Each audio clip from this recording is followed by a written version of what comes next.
We often use sources like books, newspapers, and websites to gather information when writing a paper.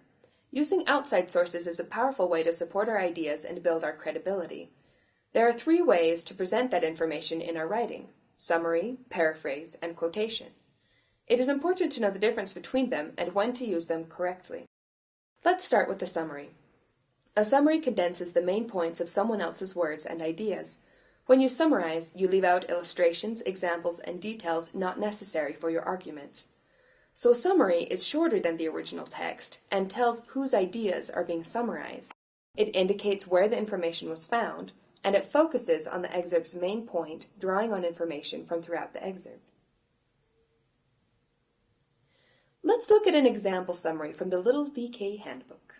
In an article in Language and Technology, Ravi Purushottama argues that the addictive qualities of massively multiplayer online computer games make them highly appropriate for engaging adolescents in learning a second language.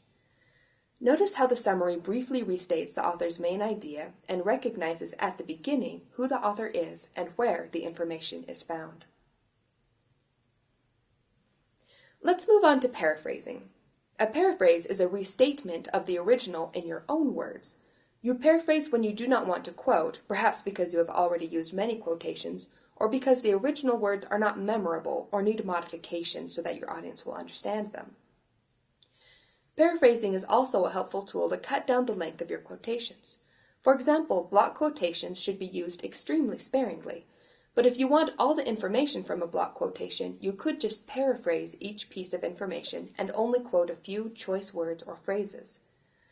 The most important differences between summaries and paraphrases are that summaries are a brief recap of an author's work, while paraphrases should reflect the original work in everything but the original word choice. We've all done paraphrasing before, actually. When we can't recall exactly what our parents or teachers said to us, we paraphrase. For example, a mother might say, "Please clean your room before your friends get here."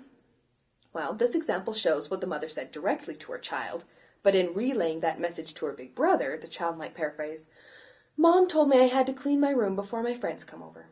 It's the same, but she said it in her own words.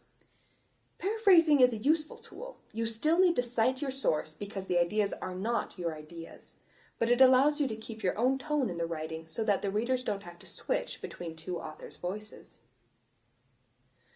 Direct quotations give the reader a taste of the original author's voice and words. However, they should be used sparingly only when you can't summarize or paraphrase the author's words in a better way. When you use a direct quotation, make sure you quote accurately. If you have to add information for a quotation to make sense, use brackets. If you remove part of the quotation, use ellipses to show where the missing words would go, and notice that an ellipsis has a space between each period. If the original source spells a word or punctuates incorrectly, do not fix it. Recognize it by putting a sic in brackets next to the error. And finally, always put direct quotations in quotation marks and document your source. Let's look at a quotation from the Book of Mormon.